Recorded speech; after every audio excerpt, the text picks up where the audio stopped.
नमस्कार, स्वागत है आप सभी का सुजस सारांश की इस क्लास में। इस क्लास में हम पढ़ते हैं राजस्थान का करंट अफेयर्स और आधार होता है हमारा राजस्थान सरकार की सुजस पत्रिका। तो इससे पहले कि आज की क्लास शुरू करें, कल की क्लास में एक छोटा सा करेक्शन है, वो आप जरूर कर लें। कहने को तो वो एक टाइपिंग एरर है, लेकिन फिर भी एरर तो है ही। कल जो फर्स्ट न्यूज़ थी जिसमें था blockchain centre of excellence Rajasthan में जो बनाया जाएगा, जिसकी बजट 2022-23 में घोषणा की गई थी, तो मैंने कहा था कि कौन सी सहयोगी संस्था है जिसके साथ राजस्थान सरकार ने समझौता पत्र पर हस्ताक्षर किया है।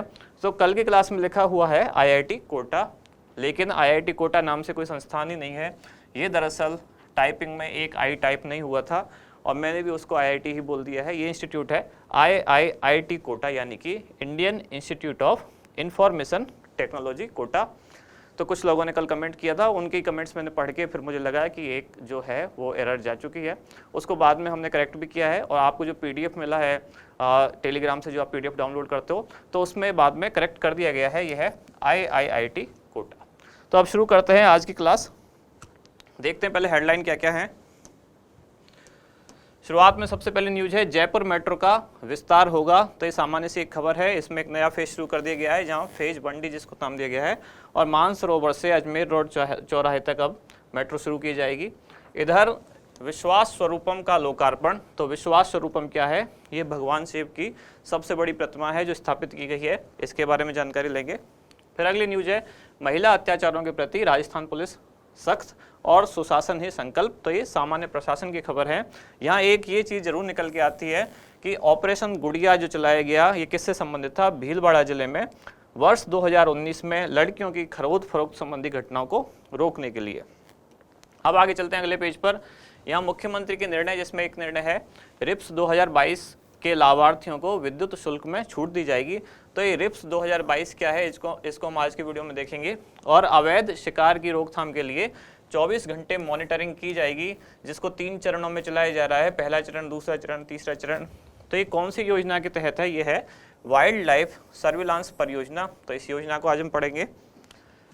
फिर इसके बाद है पेंशन के लिए जयनारायण व्यास विश्वविद्यालय को अनुदान। सामान्य प्रशासन की खबर है। 30 अक्टूबर से विटामिन ए की खुराक पिलाई जाएगी। तो विटामिन ए की खुराक कहाँ पिलाई जा रही है? ये जयपुर जिले में पिलाई जा रही है। तो इस तरह की जो स्वास्थ्य संबंधी कार्यक्रम है वो लगातार चलते रहते हैं। यह है मिशन तहसील 392। इस न्यूज को हम पहले 2 बार पढ़ चुके हैं, आज इसको एक बार वापस देखेंगे। और 31 अक्टूबर तक पंजीकरण कराएं। किसमें? तो ये चिरंजीवी जो स्वास्थ्य बीमा योजना है, इससे संबंधित एक जानकारी है, जिसको पहले हम कई बार देख चुके हैं। अब देखते हैं हमारा इंडेक्स, क्या क्या चीज़ें हैं जो हम आज पढ़ने वाले हैं। सबसे पहले तो रिप्स क्या है, मतलब RIPS, इसकी फुल फॉर्म क्या है और ये योजना क्या है, इसको समझेंगे। फिर है वाइल्ड लाइफ सर्विलांस परियोजना, इस परियोजना के बारे में खास चीज़। फिर विश्वास स्वरूपम का लोकार्पण, इस मूर्ति के बारे में, प्रतिमा का लोकार्पण हुआ है, इसके संबंधित कुछ फैक्चुअल चीज़ें हैं वो सारी जानेंगे। और फिर मिशन तहसील 392। शुरुआत करते हैं सबसे पहले रिप्स 2022। तो जैसा कि नाम है इसका, इसकी फुल फॉर्म क्या है? राजस्थान इन्वेस्टमेंट प्रमोशन स्कीम, जिसको हिंदी में यहाँ लिखा गया है राजस्थान निर्यात प्रोत्साहन योजना। ये निर्यात नहीं है, ये है राजस्थान निवेश प्रोत्साहन योजना। राजस्थान इन्वेस्टमेंट प्रमोशन स्कीम 2022, जिसकी फुल फॉर्म क्या है? राजस्थान निवेश प्रोत्साहन योजना 2022। लॉन्च कब की गई? ये 7 अक्टूबर 2022 को योजना लॉन्च की गई। 7 अक्टूबर 2022 को क्यों, इस दिन क्या था? तो कई बार हमने डिस्कस किया है। 7 और 8 अक्टूबर को समिट हुआ था एक राजस्थान में कहाँ? जयपुर में, सीतापुरा में। कौन सा? जिसका नाम था इन्वेस्ट राजस्थान समिट।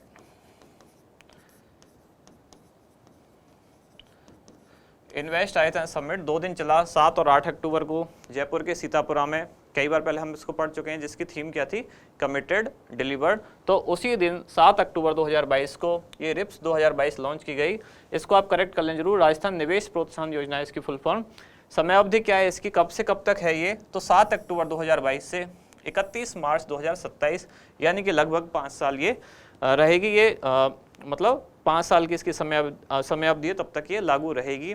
ये सरकार का एक ऑफिशियल डॉक्यूमेंट्स है जो लगभग 112 पेज का है। सरकार ने अपनी ऑफिशियल वेबसाइट पर डाला हुआ है, राजस्थान सरकार ने, जिसमें पूरी योजना की सारी डिटेल है। तो यहाँ योजना को हमने बहुत ज़्यादा डिटेल में नहीं पढ़ा है, केवल जो 2-4 की पॉइंट्स हैं वो ही यहाँ रखे हैं। देखते हैं क्या क्या, जैसे कि उद्देश्य क्या है? राजस्थान को निवेशकों हेतु पसंदीदा स्थल बनाना। दूसरा है आर्थिक रूप से सक्षम और संपन्न वातावरण बनाना जहां विकास और रोजगार के पर्याप्त अवसर हों। तो अगर इसके पूछे जा सकते हैं, मेन एग्जाम में अगर उद्देश्य पूछे जा सकते हैं या प्रमुख विशेषताएं पूछी जा सकती हैं या प्रीलिम्स में पूछा जा सकता है कि कब शुरू किया गया, तो इस तरह के की पॉइंट्स ही आज की क्लास में रखे हैं। बाकी इस योजना को एक बार हम डिटेल में भी पढ़ेंगे क्योंकि 112 पेज में काफ़ी जानकारियां दी गई हैं, उनको भी समराइज करके एक बार पढ़ेंगे। अब यहाँ केवल की पॉइंट्स हैं कि उद्देश्य क्या है। निवेशकों हेतु एक तो राजस्थान को पसंदीदा स्थल बनाना, आर्थिक रूप से सक्षम और संपन्न वातावरण बनाना और जहाँ विकास और रोजगार के पर्याप्त अवसर उपलब्ध कराना। आगे चलते हैं और क्या क्या विशेषता है। विनिर्माण यानी कि मैन्युफैक्चरिंग और सेवा यानी कि सर्विस क्षेत्र दोनों के लिए 15% वार्षिक वृद्धि दर प्राप्त करना, ये इसके ऑब्जेक्टिव्स हैं। जो इंग्लिश में है अभी गवर्नमेंट की साइट पे, उसमें ये ऑब्जेक्टिव्स दिए हुए हैं।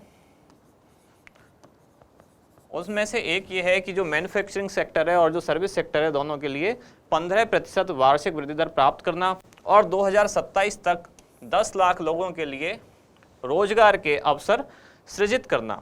इस योजना के या रिप्स के 3 मुख्य स्तंभ हैं, 3 मेन पिलर हैं। कौन कौन से? एक तो राजस्थान की आर्थिक वृद्धि सुनिश्चित करना, दूसरा है रोजगार के अवसरों में वृद्धि करना और तीसरा है निवेश के लिए राजस्थान को गंतव्य बनाना या पसंदीदा एक चॉइस बनाना। जो निवेशक हैं दुनिया भर के वो राजस्थान में अपना निवेश ज़्यादा से ज़्यादा करें, तो राजस्थान को ऐसा स्थल बनाना जहां ज़्यादा से ज़्यादा निवेश आकर्षित हो सके। तो ये 3 मेन इसके पिलर हैं, ये आपको तीनों नाम याद रखने हैं, मतलब आर्थिक वृद्धि, रोजगार के अवसर और निवेश। अब चलते हैं आगे। अगली योजना क्या है? वाइल्ड लाइफ सर्विलांस परियोजना। तो इसके मतलब इसको आज क्यों पढ़ रहे हैं, इसका संदर्भ क्या है? जो बजट आया था 2022-23 वाला, उसमें इस योजना के तहत इस योजना के सुदृढ़ीकरण और विस्तार हेतु 30 करोड़ रुपए का प्रावधान किया गया। मतलब अब सरकार इसका विस्तार करेगी और ज़्यादा, ताकि वन्य जीवों का संरक्षण सुनिश्चित किया जा सके। उद्देश्य क्या है? वन्य जीवों का संरक्षण, अवैध शिकार पर नियंत्रण और वन क्षेत्रों में होने वाले जो अन्य अपराध हैं उनकी भी रोकथाम करना। विशेषताएं क्या हैं? तकनीक से माध्यम से 24 घंटे तक लाइव मॉनिटरिंग कि पूरा जो भी वन्यजीव संरक्षित जो क्षेत्र है, कोई अभयारण्य है या कोई नेशनल पार्क है, तो 24 घंटे उस पर निगरानी कैसे की जाए, इसके लिए एक एकीकृत सॉफ्टवेयर आधारित सिस्टम डेवलप किया गया है। इसमें क्या क्या शामिल है? जैसे उच्च स्तरीय थर्मल कैमरे। थर्मल कैमरे का क्या फ़ायदा होता है? जहाँ लाइट कम होती है या जब लाइट नहीं होती है रात को भी, तो ये थर्मल कैमरे होते हैं। कहने का मतलब ये ऊष्मा के आधार पर इमेज बनाते हैं और ऊष्मा किसमें होगी? जो जीवित है उसकी बॉडी का कोई टेम्परेचर होगा तो उसके आधार पर ये काम करते हैं। तो ऐसे थर्मल कैमरे, ताकि रात में भी मॉनिटरिंग की जा सके। वायरलेस नेटवर्क, संचार उपकरण, सौर ऊर्जा प्रणाली और ड्रोन आदि, इन सब का प्रयोग करके जो पूरा क्षेत्र है जहाँ वन्यजीव रहते हैं उनमें मॉनिटरिंग की जा सके। ये इसकी प्रमुख विशेषताएं हैं। फिर अगली चीज़ है विश्वास स्वरूपम का लोकार्पण। तो क्या है विश्वास स्वरूपम? ये संस्कृत में इसको नाम दिया गया है, इंग्लिश में इसी को क्या कहा गया है? Statue of belief. ये क्या है? एक मूर्ति है। और किसकी मूर्ति है? ये भगवान शिव की मूर्ति है और ये विश्व की सबसे ऊंची शिव प्रतिमा है। विश्व की सबसे ऊंची प्रतिमा वो भी भारत में है और विश्व की सबसे ऊंची शिव प्रतिमा ये भी भारत में है। ये जो शिव प्रतिमा है सबसे ऊंची, जिसकी ऊंचाई कितनी है? 369 फीट। और जो विश्व की सबसे ऊंची प्रतिमा है जिसका नाम क्या है? Statue of unity. किसकी प्रतिमा है? सरदार वल्लभ भाई पटेल की। तो उनकी आज जन्म जयंती भी है 31 अक्टूबर। तो 369 फीट ऊंची है विश्वास स्वरूपम। कहाँ पर अवस्थित है ये? तो ये गणेश टेकरी पहाड़ी, नाथद्वारा, राजसमंद जिले में, राजस्थान में स्थित है। मूर्तिकार कौन है इसके? तो नरेश कुमार, जो पिलानी के मूलतः रहने वाले हैं। और निर्माता कौन है? किस कंपनी ने बनवाई है? तो मदन पालीवाल, जो मिराज ग्रुप से संबंधित हैं, उन्होंने इसका निर्माण करवाया है। एक खास नोट ये है कि इसका निर्माण कहाँ हुआ?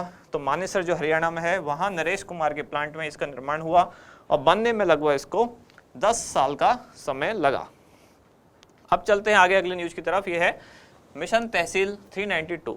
अब राजस्थान में कुल कितनी तहसील हैं? तो 392 तहसील हैं। तो ये एक ऐसा कार्यक्रम है जो हर तहसील में चलाया जा रहा है। कार्यक्रम क्या है? तो दिव्यांग जनों से जुड़ी समस्याओं का समाधान करना, उसके लिए शिविरों का आयोजन किया जाएगा। और इसी मिशन तहसील का पूरा नाम क्या है? इस योजना का पूरा नाम है विशेष योग्यजन आयुक्त आपके द्वार कार्यक्रम। तो कहने का मतलब इसमें क्या है, इनकी समस्याओं का निदान किया जाएगा, किनकी समस्याओं का, जो विशेष योग्यजन है, कहने का मतलब जो दिव्यांग हैं या विकलांग जिनको कहते थे। प्रारंभ कब से हुआ, तो 27 सितंबर 2022 को, कहाँ से, बीकानेर संभाग की नोखा तहसील से, ये नाम याद रखना है, बीकानेर संभाग की नोखा तहसील से कब 27 सितंबर 2022 को योजना शुरू की गई। उद्देश्य आपने देख ही लिया, बीकानेर सहित बीकानेर की नोखा से शुरू हुई, लेकिन राजस्थान के जो 7 संभाग हैं उन 7 संभागों में और 7 संभागों की 392 तहसीलों में शिविरों का आयोजन किया जाएगा, जिसमें क्या क्या होगा, विशेष योग्यजन जो हैं उनको प्रमाण पत्र सर्टिफिकेट दिए जाएंगे, उनसे संबंधित उपकरण दिए जाएंगे, जैसे कोई साइकिल या जो उनका रिक्शा होता है विशेष योग्यजन जो हैं, या उनको कोई उपकरण चाहिए, बैसाखी वगैरह ऐसी कोई चीज़ें हैं। मुख्यमंत्री चिरंजीवी स्वास्थ्य बीमा योजना सहित अन्य जो भी सरकार की योजना है उनमें उनसे इनको जोड़ा जाएगा। सरकार की ऐसी योजना या ऐसे कार्यक्रम जो विशेष योग्यजनों हेतु चलाए जा रहे हैं, जैसे कि चाहे दिव्यांग स्कूटी वितरण कार्यक्रम हो या उनके लिए कोई पेंशन वितरण कार्यक्रम हो, जैसे सुखद दाम्पत्य योजना हो, इस तरह की जो योजनाएं चल रही हैं जो केवल इनसे संबंधित हैं विशेष योग्यजनों से, तो उन सभी के बारे में इनको जानकारी दी जाएगी। अगर कोई अवेयर नहीं है तो उनको इस योजनाओं से जोड़ा जाएगा, इनके जो प्रमाण पत्र हैं विकलांगता के वो बनाए जाएंगे और साथ ही इनको उपकरण वितरित किए जाएंगे जो इनको आवश्यक हैं। तो ये हुई कंप्लीट आज की न्यूज। और लास्ट में हम देखते हैं क्वेश्चन। आज का प्रश्न क्या है कि राजस्थान निवेश प्रोत्साहन योजना, यहाँ नाम सही लिखा हुआ है, राजस्थान निवेश प्रोत्साहन योजना यानी कि रिप्स। तो रिप्स 2022 कब जारी की गई, 7 अक्टूबर 2022, 8 अक्टूबर 2022, 23 फरवरी 2022 या 31 मार्च 2022। तो इसका आंसर आप मुझे बताएं कमेंट्स में। इसके साथ ही अगर कोई आप देखते हो कि कोई करेक्शन है, कोई इन्फॉर्मेशन है जो गलत चली गई या कोई टाइपिंग एरर है, तो इस तरह के भी आप कमेंट्स करके बताते रहें ताकि अगले दिन हम उसको करेक्ट कर सकें, क्योंकि ऑनलाइन क्लास में ये थोड़ी सी दिक्कत रहती है। अगर ऑफलाइन में होते हैं तो क्या है, सामने स्टूडेंट रहते हैं तो हम हाथों हाथ करेक्शन कर पाते हैं, लेकिन वीडियो एक बार रिकॉर्ड हो जाती है, चली जाती है, तो किसी को कोई गलत इन्फॉर्मेशन ना जाए, इसके लिए आप कमेंट्स में बताते रहें। मैं आप सभी के कमेंट्स देखता हूँ, ज़्यादातर लोग अच्छे पॉजिटिव कमेंट्स करते हैं। फिर भी अगर कोई करेक्शन है तो आप ज़रूर बताएं ताकि नेक्स्ट डे हम उसको सुधार सकें। आप मिलते हैं कल अगली न्यूज़ में अगले वीडियो के साथ। धन्यवाद।